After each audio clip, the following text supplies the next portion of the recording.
We simply cannot continue allowing over half of the population to live up underneath our full human potential because we have unmanaged vaginal infections, cervical cancer, painful periods, menopause symptoms. Women have been silenced for way too long. We have put up with really poor gynecological care for way too long. Imagine what would happen to our economies and societies if women didn't have to take time off work to deal with their period pain, or if we didn't have to leave our careers at the peak of our careers because we started having perimenopause and menopause symptoms. This is a really important thing, to have over half of the population fully participating in the economy, fully participating in societies, and living up to our full human potential. Okay, we had a little situation with the lighting. We had to figure it out. Yeah. I know we're talking about serious things over here, but we gotta look good while we're doing it. Okay, Valentina, welcome to Not Alone. Thank you for having me. How are you doing today? I'm well. Yeah, excited to see you. I know, me too. Women's health is something that's been very present in my life for the past year. Once I started learning and understanding the disservice that is happening towards women when it comes to detection and prevention and all the things. I started looking into it, learning more, been talking about it a little bit on my social media, but I'm always so excited to sit down with someone that really is dedicating their life to it, which you're doing that with Daye. I really want to understand how you gotten here. What was your earlier experience that got you so invested in the women's health? Yeah. So I had my first period when I was 9, and at that time that was considered really unusually young. But now we know that in the US, on average, girls are starting to get their menstrual cycles around 8.5. So now that's kind of the norm. So we all need to be starting conversations about menstrual health, reproductive health a lot sooner. But at that time, growing up in post-Soviet Bulgaria, growing up with my dad, my mother wasn't around. There was no one to have that conversation with me, and it was considered too young. For the first year of my menstrual cycle, I just kept it a secret. I didn't tell anyone. I thought I was dying from some kind of a shameful disease. I didn't realize that it was happening on a monthly basis. I thought, I just get bouts of this disease, which would, give me lots of cramps and pain, and nothing would help me. Like painkillers wouldn't help me. Hot baths wouldn't. Wait, what do you mean you kept it to yourself? You want to tell? You didn't go to a teacher or any female figure? You didn't even know who to talk to? I didn't even realize it was menstrual fluid, because I don't know if you remember your first few cycles, but they're not red gushing fluid. It's more like brown discharge. Right. And I had absolutely no clue. I had no reproductive health education at that time. I didn't have sisters around me. Grandma is nothing. There was no one that could, have this conversation with me. And what really shocks me is that to this day, when I have conversations with people about their first cycle, they tell me the story of, I thought I was dying. I was so ashamed. I didn't want to tell anyone. So we really need to do better about helping people understand what their body is going to go through.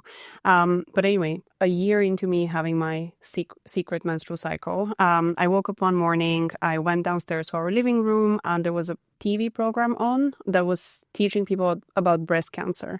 And it was showing people how to give themselves a breast cancer exam. And at that time, a year into my cycle, I had started growing breasts. But that's another thing that I'm not sure if you remember. They don't come in at the same time. So for anyone who's listening, if you're, just starting your breast growing journey, they're not going to come out at the same time. So I gave myself a very diligent self-breast exam. And what I thought was a lump were actually my developing breasts. So then that kind of gave me the courage to go and find my, 50-year-old Eastern European dad in the kitchen and be like, okay, sit down. I need to have a conversation with you. There's something really wrong. So first of all, I'm bleeding. I've been bleeding for a year from a place. I didn't want to say where that was from. And second of all, I have breast cancer. I've just self-diagnosed myself following the guidelines on TV. And my dad was like, WTF, what is going on? So he took me to the emergency room because he didn't know what to do with me. He didn't know whether this was real or not. And in the emergency room, there was this nurse, and she had a really good laugh about it. And she said, oh, it's just your menses. And she used the word menses. I was like, and she said it with so much confidence, like, duh, it's your menses. Obviously, everything's fine. she didn't give me the permission. She didn't open a door for me to then ask any follow-up questions. But she said it with so much confidence, like, it's just your menses, deal with it. End of discussion. And that was it. Yeah. And we walked out of the emergency room and we silently walked into the closest supermarket and silently bought a box of pads. And that was it. That was the menstrual health education that I got. And then later throughout my, teenage years, I developed polycystic ovarian syndrome and actually had a very large cyst on one of my ovaries, which was cutting off the blood supply to my ovary. And it took me a year to be off school in so much pain where I couldn't leave my bed, literally, before I was finally diagnosed with polycystic ovarian syndrome. I got tested for everything from IBS to kidney disease, like all sorts of diseases. We went to so many different physicians and specialists. And when I got admitted into hospital for surgery to remove the cyst, I got admitted, I was shaved, I was given a gown, everything. And then the morning shift doctors arrived and they said, no, actually you don't operate on PCOS cysts. So this, oh, wow. Yeah, we shouldn't operate. Like the doctors. How old were you then? I was 15. Yeah. So the doctors on the previous shift, they were like, yes, we should operate. And the morning shift was like, no, clearly we don't operate on cysts. Anyway, at the end, I did end up getting the operation, which was very, very fortunate because it saved my reproductive health system from, having a cyst that would cut off the blood supply to my ovarian arteries. And still up until maybe when I was like 18, 19, I just thought, I'm so unlucky. Like, this is just bad fortune. This must happen to so few women. This is a very unusual experience. And then I started opening up to my friends and my friends started opening up to me. And I realized that my issues with my gynecological health were not unusual or very rare. They were actually the norm. And so many of us have gynecological health horror stories, but we don't talk about them. We think we're the only ones. And we get gaslit very frequently by the medical community because we know so little about the female physiology, how to diagnose it, how to treat it. So we just think, oh, this is on me. I should have done something different. I should have done something better. When I was being admitted into hospital with my ovarian cyst, I hadn't yet been sexually active, but the emergency room team told me, oh, this is an ectopic pregnancy. And I said, but I can't be pregnant. I've never had sex. And they said, no, like, you're lying. Clearly, this is an ectopic pregnancy. All of your symptoms, your pain, your unusual bleeding, that's clearly an ectopic pregnancy. And I spent, I think, like maybe 48 hours in which they were like drawing blood, doing tests, etc., thinking like, oh my God, how did I get pregnant? I've never had sex. Like, did someone rape me in the night? Like, is it true that you could just be in a hot tub or a swimming pool and like semen could swim up? Oh my God. Yeah. And those are the stories that lots of women have, but we're just so deeply trained. It's so entrained within us to be ashamed to not talk about our story, so we never share the idiotic things that we go through. It's interesting because with every culture it's different. I definitely think that in the Eastern European culture there is a lot of secrecy and a lot of gatekeeping, and there's not a lot of conversation about many things. Honestly, everything kind of swept under the rug. But it's heartbreaking to hear how much of you trying to seek help propelled more shame and confusion rather than some kind of direction, which, it makes you angry, especially when you think about how many young girls are experiencing it to this day. And this happens all over the world. In Eastern Europe, at least, we have the advantage of having a gynecologist, right? Like, that's a normal thing. You have a gynecologist. It's usually the one that your mother used. It might be the gynecologist that helped deliver you as a baby. So they have all of this like context and your medical history. In the United Kingdom, which is where I started my company, Daye, people don't have gynecologists. You have the GP. The GP gives you, your general practitioner, your family doctor will give you your pap smear, contraception, all of your reproductive health concerns. Unless it's something very serious like cancer surgery, you're not going to see a gynecologist up until, perhaps the time when you're having fertility difficulties. I did not know that. Yeah. What's the rationale behind it? Public health economics. So the National Health Service in the UK is very strapped for resources. So we're trying to be as cost effective as possible. And also just the complete trivialization of women's health issues. Wow, I'm shocked. Yeah. So At what point did you get up and like, okay, I need to do something about this? Yeah. So I grew up in a very unusual way. I was super independent as a child. I'm child number 4 out of 6 from my dad. He had many different wives. So I was an accidental child. I wasn't given much direction in life, which made me very bitter as a teenager. But now I'm actually very grateful for that experience because it made me hyper independent. So when I faced all of my gynecological health difficulties, I didn't have someone to turn to. So it forced me to rely on myself. It forced me to go into my school's library and to get out the biology books and then to read out all of the biology books and to get to the references and find the papers on anything to do with gynecological health. And that really built the stamina and just the habit of whenever I had a health question, I would just go out, read the research and come to my own conclusions. And that's actually how I discovered the vagina as a drug delivery mechanism. So the vagina is actually the safest and most effective way to give women medications because when you deliver something vaginally, you entirely bypass the digestive tract, you bypass the liver. It's only the kidneys and the pelvic floor arteries that are involved in processing medications that are delivered vaginally. But because it's the vagina and it's stigmatized and we don't like it and we think it's ugly, whatever, we haven't necessarily developed medications that are delivered vaginally. So I came across all of these papers about the vaginal canal as a drug delivery mechanism, and I had the idea for our first product, which is a pain-relieving tampon that aims to absorb your menstrual fluid from the top of the tampon. So if you can imagine your cervix, the menstrual fluid is coming out onto the tampon, and then from the sides of the tampon that are pressing against the highly absorbent vaginal mucosa, we release our formulation, and that's how we create localized, fast-acting pain relief versus just having people take pills, which take a long time to get digested. If even really giving more effects than kind of negatives. And that's another thing, right? When I started looking into the health gap for women, you realize how little actually studies been done on women. So everything that we use for pain management, for detection, all the things were never really made for women. Yeah, I mean, the painkillers that we use for menstrual pain were never designed for menstrual pain. This is why frequently women over-medicate with over-the-counter painkillers. We don't find relief from the standard prescribed dose, so we give ourselves more, despite the fact that there's, serious side effects like gastroenterological problems, bloating of the face, bloating of the fingers. But we don't have any other options. I mean, for period pain, which affects 90% of the general population, you have hormonal contraception, which again wasn't designed for period pain, comes with side effects, or you have over-the-counter painkillers which don't target the mechanism of action of period pain. And it's absolutely insane that we just let women suffer in pain in silence every month continuously for years without any targeted effort to provide actual relief. Give me a little bit of data. I know that women have started being included in studies only in like 1993. So everything before that was studied on men.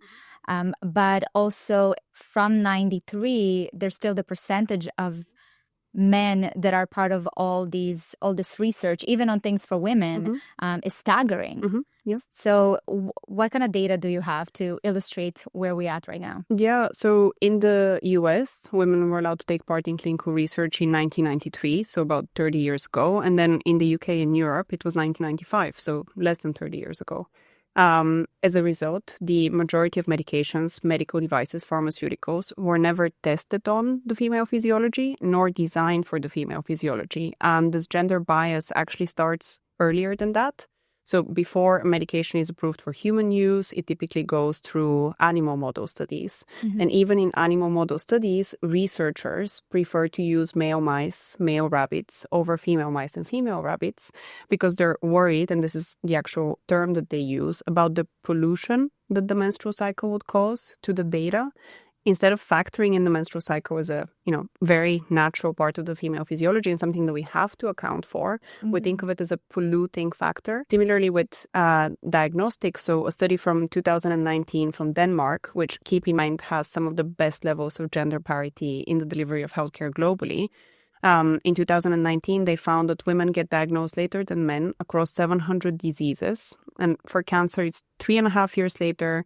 For diabetes, it's 4.5 years later. And then for female-specific conditions like endometriosis, polycystic ovarian syndrome, we typically have to wait 8 to 12 years to get a diagnosis.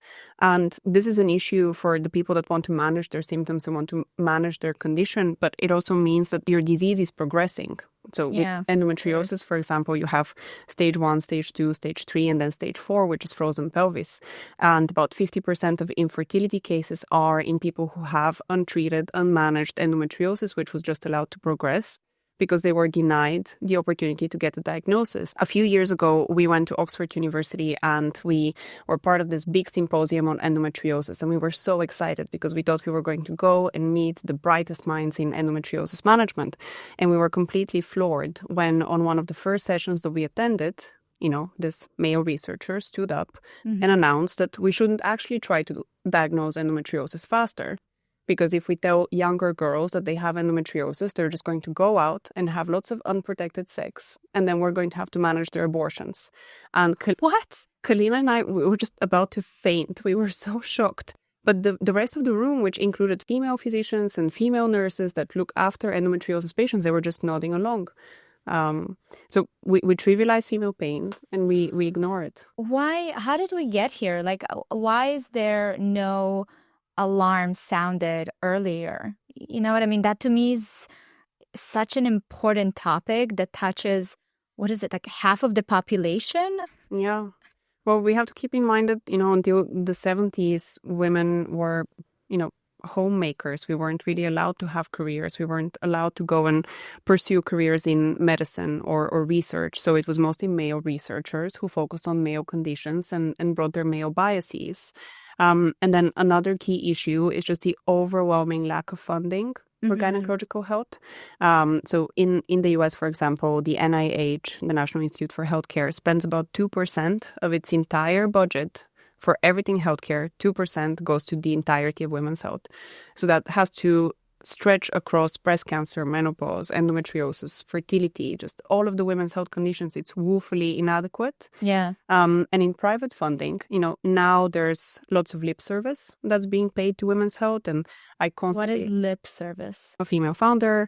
I've created a women's health company, and every week I get invited to 3 or 4 breakfasts or panels or dinners about the gender funding gap. And they're organized by investors who very rarely themselves have invested in a women's health company. And they still use excuses like the market isn't large enough, your traction isn't compelling enough, we don't think that this problem is real enough. So in the private funding side of the investment landscape, there's even less allocation of capital that goes to female founders and women's health companies. So it's about 1% of the global allocation of venture capital that goes to the entirety of women's health. And then even in women's health, it pays to be a male founder.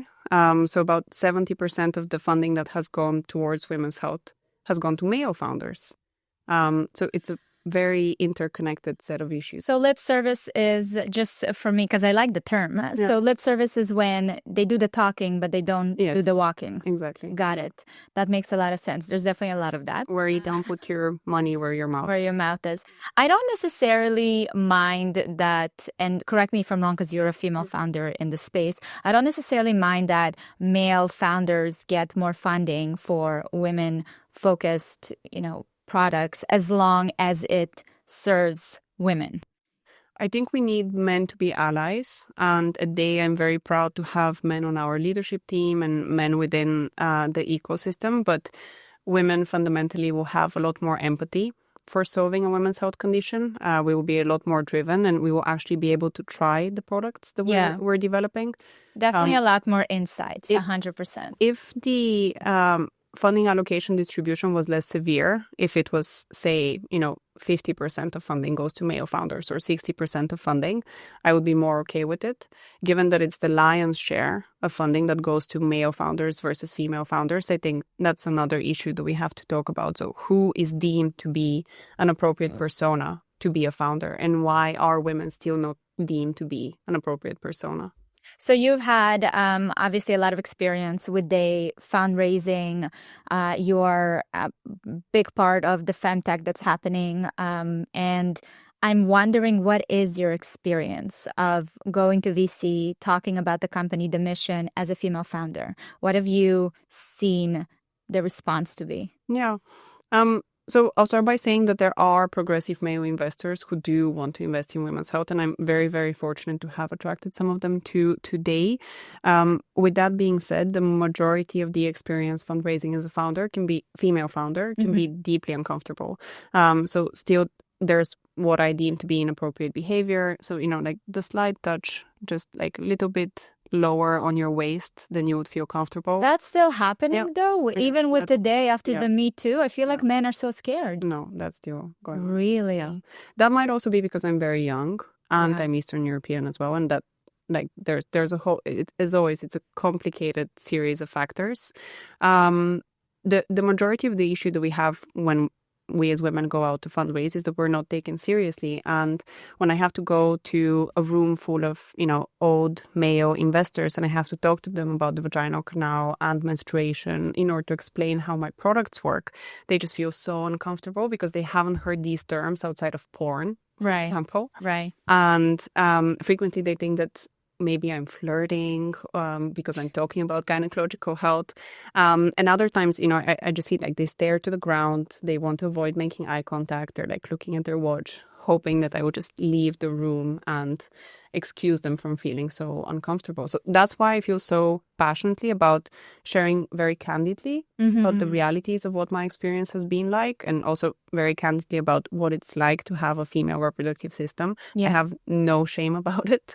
I think we need more people to do that so that male investors and investors as a whole start feeling comfortable.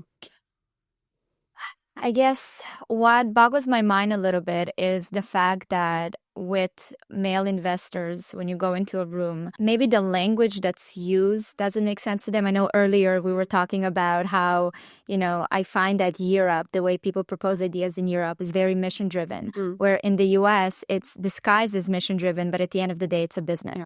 So maybe the conversations are not told in a way that they, that the male investors can understand. Yeah. Does that make sense? I 100% agree with you. I think female founders can often, I don't think we feel empowered to make a business case for our companies. We feel like we have to be so mothering and nurturing and impact driven and good and kind. So especially in Europe, I think you're right, talking about money or revenue is seen as dirty, impolite. I mean, in my female friendship circles, we know each other's like nail technicians and who does our eyebrows, but like we never talk about our ETF investment strategy or like capital allocation, savings allocation. And every time I try and bring up finance with my female friends, just like my close group of peers who, share all sorts of life stories with me, it's like, oh, why are you talking about this? Like, don't talk about finance. It's dirty. And that's where we also need to change the conversation. You know what it is? I always think it's not a one problem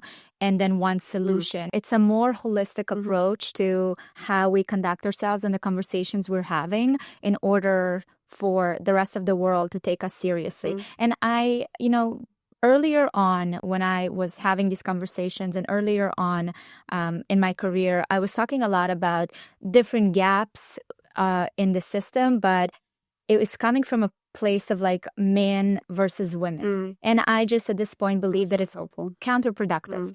It doesn't do anything. We need to find a way and for us to learn how to ask for things and to advocate for ourselves, because I think the men will show up once they understand what it is that we're looking for. Yeah, it's always a two-way street. Yeah. So it in terms of continuing having these conversations and bringing it forward, how do you continue to like bring awareness to the topic? Well, one thing that is really important for, when you're a female founder and you are surrounded by bias and you will get lots of uneducated comments, it can be very tempting to just try and, become angry about every single thing and go down these emotional rabbit holes. So I become very, very disciplined about what I allow myself to become angry about and what I just let slide off of me like water off a duck's back. I think that's a very, very important skill for any founder, particularly if you're in a challenging industry like women's health, medical devices, hardware. Like you will experience lots of struggles with suppliers trying to take advantage of you, investors trying to take advantage of you. And it's so tempting to get angry all the time.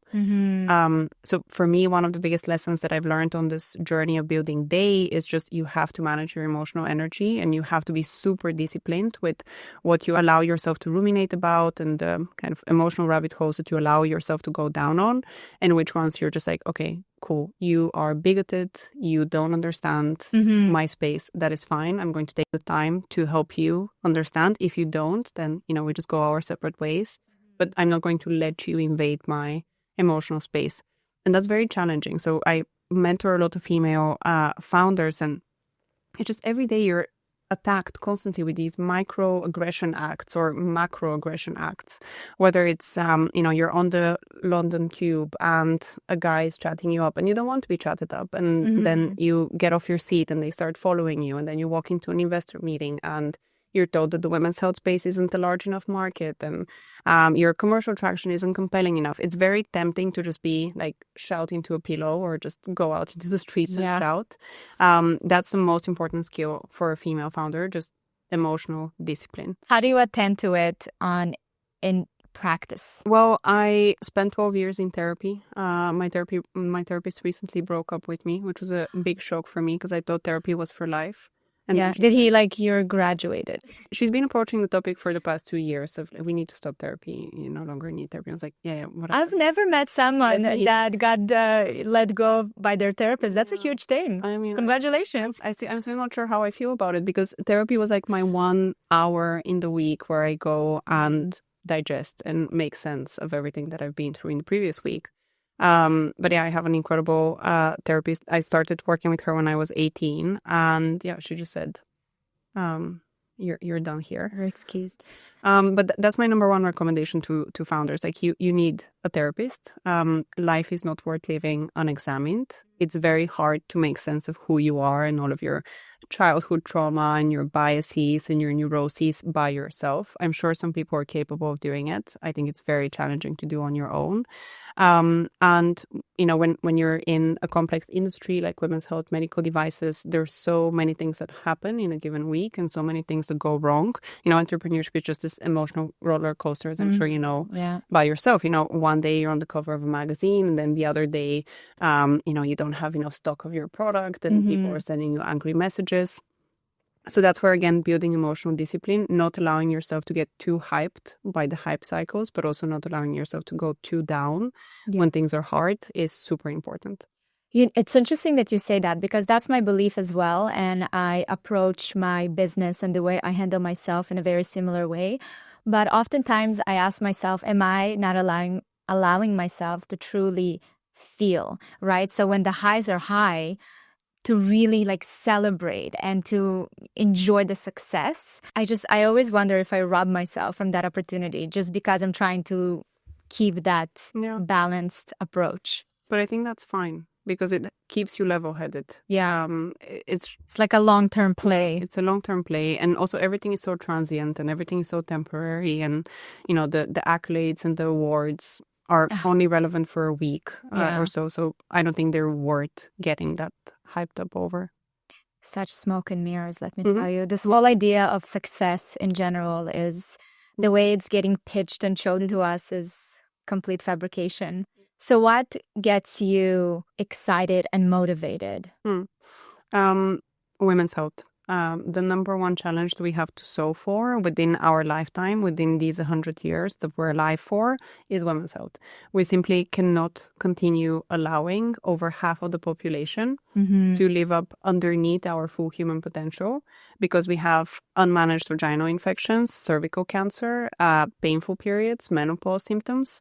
It's simply unacceptable. And I think this is the one thing that future generations will really judge us very harshly over if we don't get right this time around, because women have been silenced for way too long. We have put up with really poor gynecological care for way too long. And, imagine what would happen to our economies and societies if women didn't have to take time off work to deal with their period pain, or if we didn't have to leave our careers at the peak of our careers because we started having perimenopause and menopause symptoms. This is a really important thing, to have over half of the population fully participating in the economy, fully participating in societies, and living up to our full human potential. So that's what really drives me, and that's why I'm so committed to Daye's mission, and no amount of hardship can ever bring me down, because I can always go back to that original core mission that really resonates with me. Let's go back to dive a little bit more into the specific products and the solutions that you're coming up with through Daye. First of all, something that I've learned recently is that menstrual pain is not normal. I personally haven't really battled with bad pain, so I didn't realize how many women it affects. Even in our, my company, most of my team are female. They message me, they're like, I have menstrual pain, and to me, I didn't realize how bad it is because I haven't experienced it myself. Learning through, I had Dr. Aviva Ram that was talking about it. It shocked me how normalized this become. When did you realize and learn that menstrual pain is a problem? Initially through my own experiences. So all of the products that I've developed today come through my own very personal experience, whether it's a pain relieving tampon or the diagnostic tampon. They're all issues that I've had to deal with myself. And then there are issues that I've noticed within my peer group and my friend group, and then realized through research and reading that they apply to a much bigger part of the general population. So for period pain, about 90% of people experience it. And according to the British Medical Journal, we lose about 12 productive days each year because of our period pain. So that's 12 days just gone. Yeah. Because you're not able to go to university, you're not able to play your favorite sports game, you're not able to work, etc. And for conditions that are associated with severe period pain, like endometriosis or adenomyosis, fibroids, there's an even bigger economic penalty to women.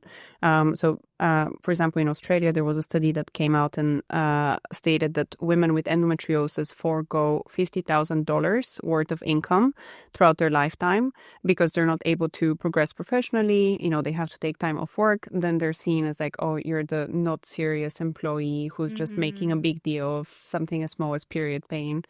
So it's a really big public health issue. That's where they started with period and pelvic pain with our tampon and our period and pelvic pain clinic, which is a virtual diagnostic for the root causes of period and pelvic pain. So tell me about that product, because that's what really caught my eye and made me really excited about this conversation. I've never seen that before. So this is the kit, right? So this is the Daye diagnostic tampon kit, and it will help you get screened for STIs, HPV, vaginal infections, just any type of pathogens that might be living in your vaginal environment. And that again just came through my personal experience. So as Ariana Grande would put it, shout out to my ex. I had a phone call one Sunday from an ex-boyfriend, and he was like, I have an STI, you have to get tested. And I was like, oh my God, I've never had an STI. I was so nervous. And then Monday I have to get to work. I'm like Googling sexual health clinics near me. The first open appointment is on a Friday. So I have to wait from Monday to Friday, sit with like all of that anxiety. Do I have an STI? Do I not have an STI? I go on the Friday, I have to wait in line. It's mega awkward. You're just sitting there with a bunch of other people who most probably have STIs, and you all know why you're there. And then I went into the room, a nurse swabbed me, and then I left. And a few days later, they called me to give me my results, and then I had to go pick up a prescription. And I left that clinic thinking like, why? Why did I have to go through this? I could have done this by myself ages ago at the beginning of the week. And then at that point, I already had the idea for Daye and for our first product, for the pain relieving tampon.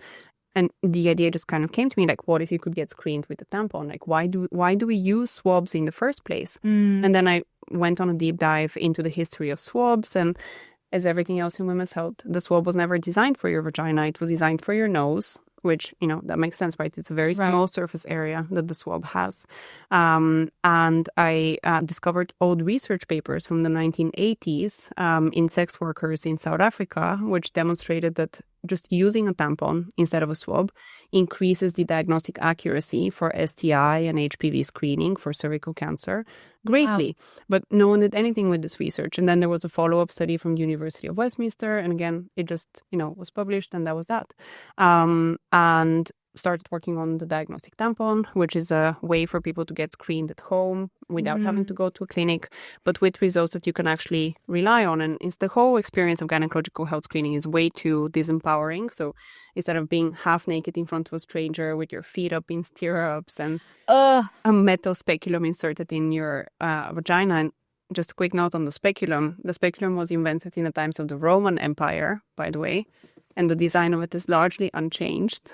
I saw the talk you did and mentioning it. And I don't know if you guys, for those who don't know what a speculum is that device where they put it in your vagina to open it up to do all the testing. Cervix, yeah. It is the most uncomfortable, unsettling procedure ever. Super invasive. And the fact that it was used and they came up with it during the Roman Empire and it's still around, looks pretty much the same, is mind-boggling. Yeah, it's the most commonly used medical device in gynecological health appointments.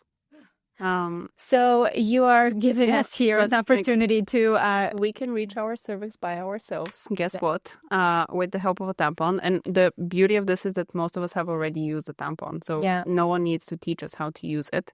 So you open it up, and then inside you have a sugarcane applicator, so it's sustainable. You're not contributing to plastic waste. It's bio-based rather than made out of petrol, and it helps you reach your cervix by yourself. So instead of you needing to have the speculum exam, which a lot of women actually bleed after a speculum exam as well. That's why we avoid them. Sorry, I'm having like a bodily reaction to this. Yeah. You can just use this, and with the applicator, you reach your cervix by yourself. Then you pull it out, the tampon. You collect the sample from the entirety of the vaginal canal. So the tampon has a lot more surface area compared to the swab. It actually covers all parts of the vaginal canal. And the reason why I'm so excited about the tampon is not just because of STI screening. It's also because of HPV and cervical cancer prevention. So globally, cervical cancer is the second deadliest female cancer, right after breast cancer. Really? Yeah, and it's entirely preventable. We can eradicate cervical cancer within our lifetime. Just by early detection. Early detection, regular screening, and vaccination. So even if you are vaccinated, you still need to get screened because there are multiple high-risk HPV strains that can cause cervical cancer. It's not just the 9 that the vaccine protects against. So you need to get screened and you need to get vaccinated, and your partner needs to get vaccinated as well. So it's not just women that need to get vaccinated. Men need to get vaccinated as well. And most people assume that you should only get vaccinated in school before you start having sex, but you can actually get vaccinated at the age of 47. And people should. But how exciting is this that within our lifetime, we can stop a cancer that, if it doesn't kill a woman, it severely affects your fertility, it severely affects your overall quality of life and your comfort because, if you have cervical cancer, the cervix has to be removed or parts of the cervix have to be removed. Yeah. So this process, you put the tampon collects everything it needs to collect, and then you send it. You send it off to a lab. You have this pouch, which is a sterile pouch. You place it inside, just like this. And then you put everything back into the same box that you received it in. It has the label already on the back for the lab, and then you just put it in your postal box or you have a courier pick it up, and then you get your results online, and you have aftercare online as well, so you can connect with an OB or a sexual health nurse for a consultation, and if you need antibiotics, if you need antifungals, we prescribe and send to your door. That's amazing. I mean, it's really not that deep. It's just weird that we didn't. It's not that deep, but it's the things. Like, this is changing the way we even understand our bodies. So it is a big deal. Yeah. It's kind of basic, but isn't everything is, there's a foundation. Yeah. That is amazing. And then let's talk about the CBD tampons. So you mentioned earlier on that I didn't even know that the vaginal mucosa is the best absorbent. Right. So you get the most kind of effect from a medication through that. Tell me a little bit about that. When you administer medication through the vagina, there's fewer side effects, faster onset, so it works faster. You can use a lower dose. There's so many advantages to using the vagina for drug delivery. We just need to do the research. We need to do the studies in order to deliver all sorts of medications vaginally. The pain relieving tampon is one that's something that we have in the market already. We're currently working on a tampon to help you fight infections, to help you increase the health of your vaginal microbiome so you don't run into fertility difficulties later in life. Do you feel like you're getting support from the medical field in terms of the mission you're on? Now, yes. At the beginning, it was very challenging. So at the beginning, there was lots of knocking on doors, lots of doors being shut in my face. And it feels really empowering and satisfying now to have, some of the world's biggest medical institutions like the Royal College of Obstetricians and Gynecologists, the American College of Obstetricians and Gynecologists, invite us to do panels, the British Medical Journal, featuring our work, etc. It feels really great now. But if anyone who's listening is an entrepreneur and you have an idea for a medical device, just keep in mind that at the beginning, before you have lots and lots of safety and efficacy data, you will have lots of doors shut in your face, and you just have to keep at it. You have to keep knocking. You have to keep sending researcher updates. That's what I did at the beginning. So I would, find out the email addresses for key opinion leaders that I wanted them to review our data, review our work, give me clinical advice. And in the beginning, they were like, who is this person who doesn't have a medical degree? Like, why is she emailing me? But then, I would just be very persistent. I would keep sending them updates like, oh, hi, by the way, we've just completed this study and now we have this other study and now we have this publication and this is what's happening with manufacturing. And gradually you build trust, you keep coming back and keep delivering on your plan. It's really important when you're a founder to beat any type of personal shame that you may have. Like, just accept that you're going to make a fool out of yourself time and time again. Tell me about this process, because I think that's crucial for anyone who ever wants to really make a dent in the world. Yeah.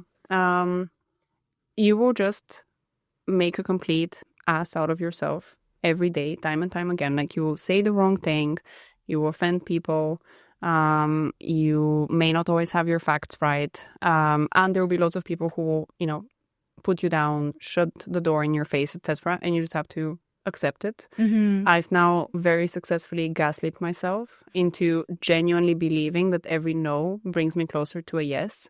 So every time an investor says no or a researcher says no, I'm like, okay, cool. So we're closer to the yes. Right. Yeah. Well, if you think about it, the seed has been planted. Yeah. It's another person that has this in the back of their mind. Exactly. Yeah. I listened to, I didn't listen to the full conversation, but I saw somewhere online there was a fashion designer, Amiri. I don't know if you've ever heard of them, but they're a very successful fashion brand in the US. And he was saying when someone asked him, like, how did you bring Amiri into the stores and into like the awareness that it has? And he said that he started talking to friends of friends that knew somebody, and he just told people, listen, whenever you talk to just like a buyer or anyone that has like a key component, in the fashion industry, just mention the brand. Don't say go check it out, don't say nothing, just mention the name. And he did it for a period of time, and when he finally was ready to approach that key person, when he mentioned the company, the key person was like, oh my God, I heard it so many times. The seed has been planted.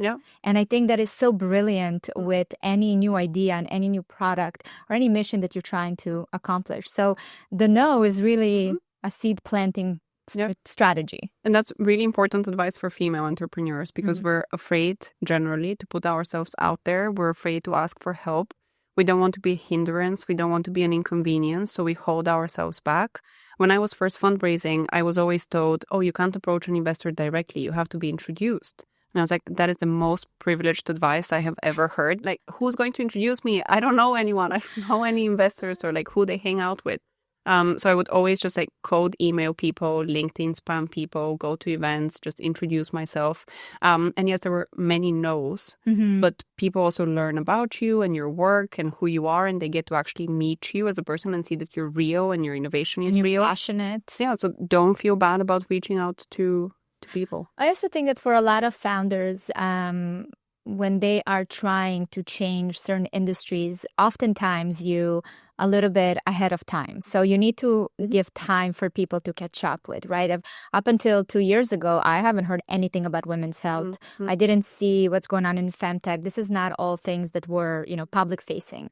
So you just kind of came up for me at a time where I hear it from every direction and I'm searching for it and I'm actively looking for answers and innovation, and you're already there and you have a developed company and a product and a very clear mission. beautiful. Like this is the, the essence of timing, the right timing. Yeah, but this is like 8 years in the making. Exactly. Yeah. Exactly. I want to talk a little bit about the vaginal versus gut microbiome. Again, going back to the vaginal, because I want to bring it home how important that kind of relearning is for us, for women. So the vaginal microbiome is like the immune system to your reproductive tract. If you have a healthy, balanced vaginal microbiome that is dominant with lactobacilli, the good vaginal bacteria, you are at a lower risk of contracting STIs, at a lower risk of contracting vaginal infections, and also you are more likely to have successful fertility outcomes. You're less likely to have a miscarriage, less likely to have preterm labor, or less likely to have a poor IVF cycle. And the key difference between the gut and the vaginal microbiome is that the vaginal microbiome is a lot less complex. There aren't that many bacteria that can survive in the vaginal environment versus in the gut. And also there's a lot less that's being introduced into the vagina so that bacteria can stay compared to the gut. So gut microbiome screening can be helpful if you have persistent gut issues like IBS, etc. But with gut microbiome screening, you're going to receive a result with so many different pathogens for which there isn't an established clinical pathway. So you have this pathogen, but what does that mean? Like, what do you do about that? Whereas with vaginal microbiome screening, what we test for are specific pathogens for which there are clinical data and there is clinical evidence that they cause XYZ, and also this is how you treat them. In vaginal microbiome screening, there's two main technologies. There's shotgun metabolomics, and then there's quantitative PCR. We focus on the quantitative PCR, where we tell you this is the pathogen that you have, this is what you have to do about it. And we also give you a ratio of your good versus bad bacteria. And that's what I feel most passionately about. So so many things disrupt our vaginal microbiome. Douching, lubricants, condoms, semen, having a diet that's too rich in sugar, alcohol, staying in your leggings after you've worked out for a very long time, using synthetic underwear, because both of these things create heat, which then incentivizes some opportunistic bacteria to replicate. But we have no awareness of this. We have no awareness of how different methods of contraception affect our vaginal microbiome. And we also have no awareness of how something as small as a disruption to the vaginal microbiome can then have future consequences like recurrent bacteriovaginosis, which is a very painful condition associated with vaginal itching and burning, or potentially fertility concerns as well. So I think the vaginal microbiome is one of the key blind spots within gynecological health today. Until recently, screening your vaginal microbiome was very expensive. So very few people, only in the most elite IVF clinics and the most elite OBGYN offices were you able to do it. But you would also only do it if you already have an issue. If you know that there's something wrong, and you've tested everything else and nothing else worked for you. But post-COVID, PCR testing became a lot more affordable. So now I'm super proud that we can offer vaginal microbiome screening to people who have persistent vaginal infections. They're not getting answers for a super low, affordable price. And is that something that you recommend, like, for every female to do maybe once a year, just to kind of have a picture of what's going on there? It's a key indicator for your overall reproductive health. So it's important to screen your vaginal microbiome if you are in perimenopause or menopause, because the hormonal changes will have an impact on your vaginal health as well. That's why menopausal women are at a higher risk of UTIs, yeast infections. If you're pregnant, if you're trying to conceive, obviously it's important to know that there isn't a pathogen that's stopping you from becoming pregnant, especially with us now having children later in life. We have a limited window of years in which we can have a successful pregnancy. So why would you spend 3 years having recurrent miscarriages? Instead, you could just identify what's causing that and treat it. And then for people who have recurrent vaginal infections, so 1 in 4 women is estimated to have recurrent vaginal infections, and that's largely because of how we treat vaginal infections right now. We prescribe antibiotics or antifungals, and they kill bacteria indiscriminately. So they will kill your good bacteria and your bad bacteria, which means that you have less good bacteria to protect you against the follow-on infection, third, second, fourth. And how do you even repopulate? I know for the gut, you take probiotics, but what do you do for the vaginal? You can take vaginal probiotics. And we have a line of vaginal probiotics that have been clinically tested, confirmed that they survive in the acidity of the gut and the vagina. But there's also the gut-vagina axis. So if you eat probiotic-rich foods like kefir, kimchi, etc., those bacteria are going to make their way from your gut to your vagina. And actually, that's one of the reasons for why we have pubic hair, because it helps the bacteria travel from your anus to your vaginal opening. So for women who remove their hair, they're more likely to have recurrent vaginal infections because the good bacteria doesn't travel. One of the most curious facts about the vaginal microbiome that I've learned is that the health of the mother's vaginal microbiome at the time of delivery is directly related with the child's speed of development of their cognitive function, neuromotor skills. And the reason why I love to flag this is because, we're so quick to be so self-congratulatory of like, I graduated from this university and, I have this big career. Like, what if it's all related to what the bacteria of your mother's vagina was at the time of your birth, which you had no awareness of, like very limited means to control, etc. That's absolutely mind-blowing. Yeah. I just think that I'm excited for the future. I really appreciate the amount of like knowledge you're sharing, because I'm excited for the future. I'm excited for women to be equipped with this information and to know how to attend to their bodies and their health. Yeah. Right now, there is so much information, but again, it's this feeling of overwhelming information that is not really targeted or focused on us women. So we do feel very neglected. And a lot of us are, looking for people like you to head sphere this change. So this means so much. I'm also really proud of my vagina. So this is like, I didn't know it's doing so much work. It's responsible for the intelligence of your children. There you go. And my children are very intelligent, so I'm very proud of that. When it comes to just like the safety and the studies and everything that goes into the process of creating your product, how does that work? Yeah. One of the most shocking moments for me in the history of building Daye was the first time I walked into a tampon manufacturing facility. First of all, I was only allowed because I played I'm a dumb, young Eastern European card. They're so secretive, like they don't let anyone in. Wait, what does it mean? If you acted as tampon, like someone that knows what's going on, they wouldn't let you in? So, for example, now we're having a really hard time getting some of our tampon suppliers to let us audit them. We have to audit them as part of our FDA compliance, but they're like, no, thank you, not interested. And they know they have to do that. But, in the early years of Daye, we didn't have a website. I was 23. So I was given more information than I think someone else would have received. But one of the biggest shock factors for me was to realize just how deeply monopolized tampon manufacturing is. And there's other industry examples, like, for example, eyewear. Most of the glasses that we wear, most of the brands, they're all made in the same Italian factory. And that Italian conglomerate also owns like the distribution channels and the eyewear insurance, but very similar situation in tampons. Most of the tampon brands, whether you're buying organic or non-organic, they're made on the same machines in the same facility. So there's no real product differentiation other than like the wrapper and the branding and like the colors. So how does that work then? What is when you put something organic, I mean, it's a stamp that you have to go through to get approval for it. I mean, not really. For something to be branded as organic, you need to show that your supply chain is organic, but you don't have to show any lab studies. For example, to demonstrate that your tampons are free from microbial pollution, or that they're free from toxic metals, or that they're free from a toxic shock syndrome toxin. The FDA is the only entity that regulates tampons. In my opinion, they regulate tampons too loosely. Among other things that they regulate too loosely. Yeah, I mean, they have limited resources. But in Europe, in the UK, tampons are considered general hygiene products. So you just, that's in the same category as toilet paper. hand sanitizer and plaster are more strictly regulated than the products we place inside our vaginas and inside the most absorbent parts of our body.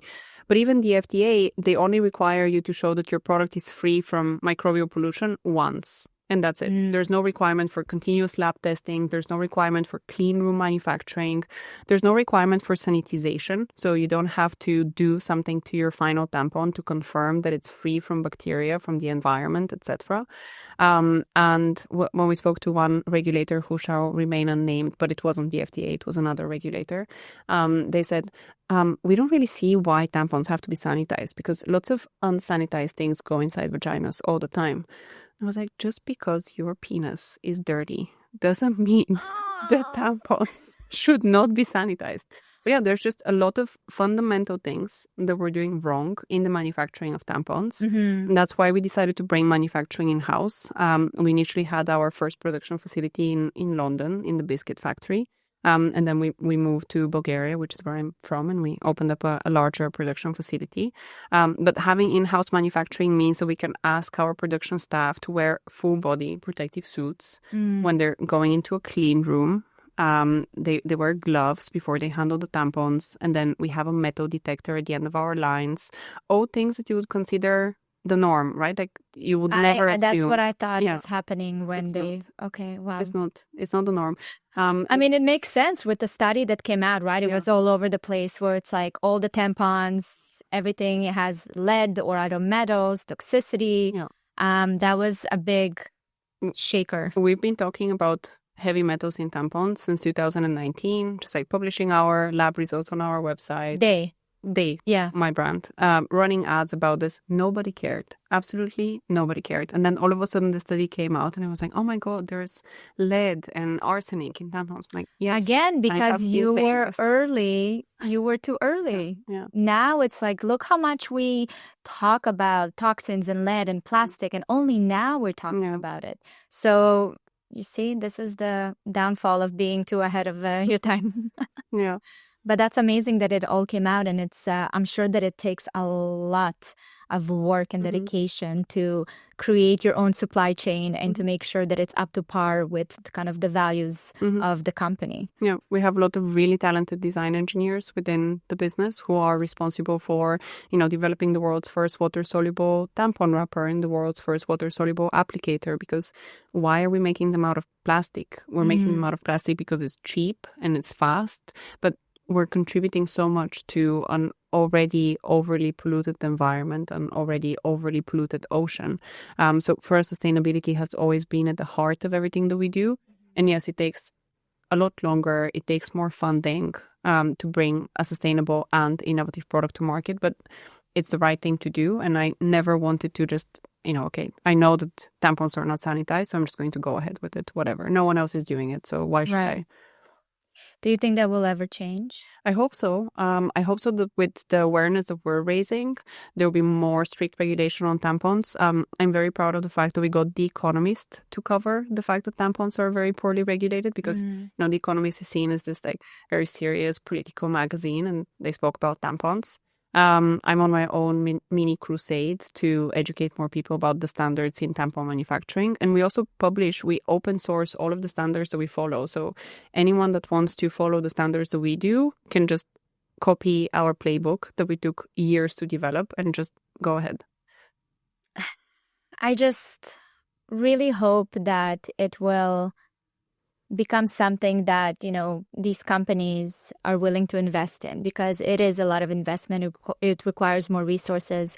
But I think that we as a consumer forget how much power we have and that we don't need to just accept things for status quo. We can change the way it's been done and made. And it really is a movement that needs to happen.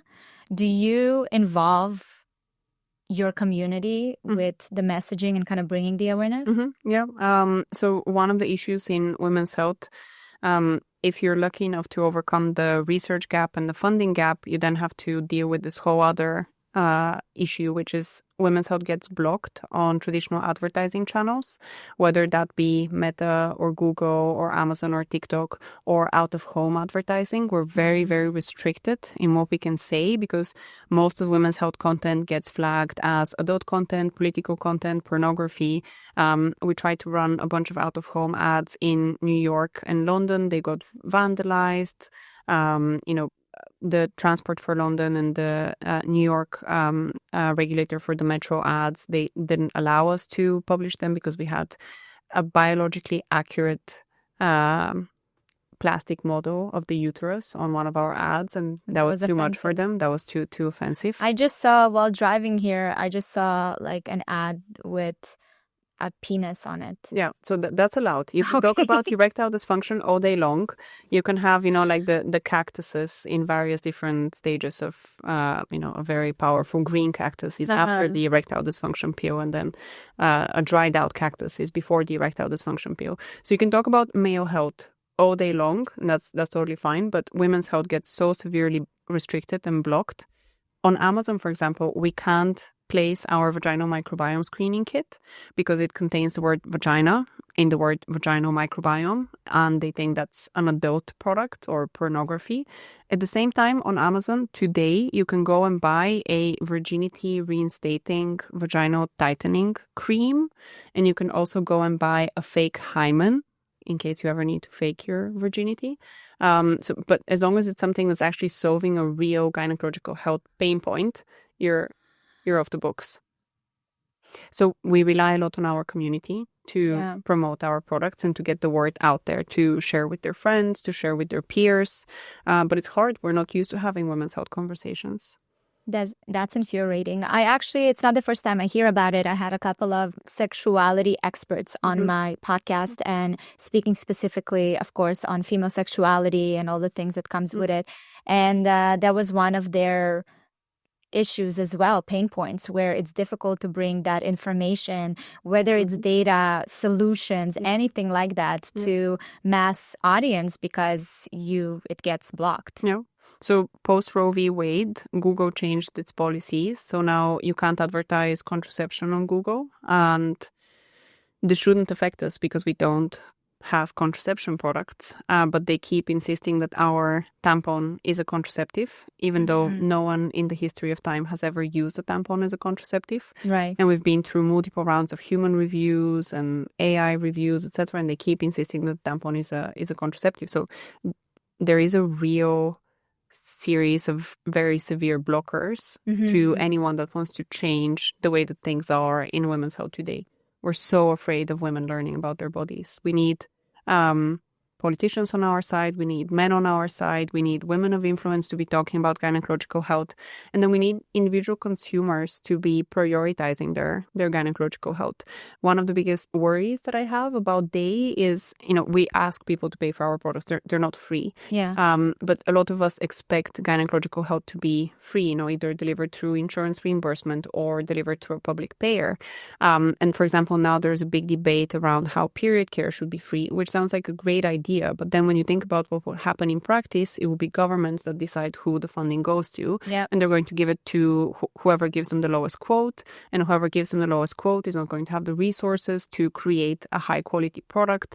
And I often think about this, dichotomy of we spend so much money on mascara, makeup, like getting our hair blown out. But when it's something to do about the inside, like our internal health, we're less willing as consumers to put our money where our mouth is. And that's something that worries me. Again, those conversations needs to be made. Yeah. Yeah. And that's why I'm so grateful you invited me here today. How can the everyday woman continue pushing this agenda? Help more people know that the gender health gap exists and help more people advocate for themselves and their health. We're not going to get the best possible care from physicians and nurses if we don't keep a really strict log of our symptoms and our medical history, if we don't fight for ourselves in the doctor's office, like if we get one, dismissive comment and then we just give up. So enable people around you, like be the friend that goes to the pap smear with your friend that's having the pap smear. So you can always bring a chaperone with you to any medical appointment, and it can help if you have someone there to take notes or someone there to back you up. Yeah. That's really important. I love it. Yeah. A pap smear party. Yeah, I mean, there's Botox parties. We should have pap smear parties. Yeah, or just Daye diagnostic tampon parties. Or just I love that. Yeah, that's very crucial. Do you think that well, not do you think, but have you experienced pushback from gynecologists about? Most gynecologists want to off-board period pain management, STI screening, and cervical cancer screening because they see it as a revenue loss opportunity. Because in the time that they're advising you on your period pain or helping you get screened for STIs, they're not doing like cancer surgery or IVF, which is a higher revenue generating activity for them. So most OBs across the US, across the UK, they want to hand this over. Perfect timing. Yeah. I've learned so much. Thank you so much for being here and for sharing all of this knowledge. I feel very passionate about continuing the conversation. Yeah. Can you please share with our listeners where they can find you? So we're on Instagram at Your Daye, which is YOURDAYE. And then our website is yourdaye.com. Beautiful. And for people that want to learn more about, first of all, the lack of support in women's health, but also on how to start learning about their bodies and how to attend to it, do you have any resources? Yes.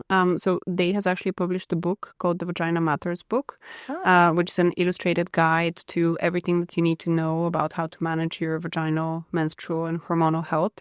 And it's suitable for children, it's suitable for teenagers, and also for adults. So you can use that resource. It's available on our website. But not on Amazon. No, not on Amazon because of the word vagina. God forbid. And I also really love Invisible Women by Caroline Criado Perez. It's a very thorough investigation of all of the different examples of the gender health gap and gender biases within our societies. We need to know the facts so we can have educated conversations. And I love this Gloria Steinem quote of the truth will set you free, but first it will piss you off. Don't let yourselves be pissed off. Just use that energy differently. Yeah. And I think we're all already pissed off, but it's time to now take action. Channel that differently. Are there any experts, doctors, researchers that you like to follow their work that are available online? I think there would be very niche publications. Got it. But the British Medical Journal has a women's health division. Actually, I have a tip. Something that I do is I go on PubMed and then I set myself up for alerts whenever there's a publication for a keyword that I'm interested in.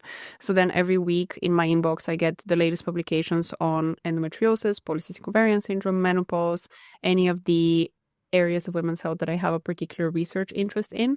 And at the beginning, it might seem intimidating reading research papers because they're often written in a convoluted way. So you can start by reading the honestly, today with ChatGPT, just put it in there and ask them to help you the make gist sense of it. Yeah. Beautiful. Thank you so much for joining me. Thank you for having me. Thank you so much for watching this episode. I hope you enjoyed it. Don't miss my newest episode right here.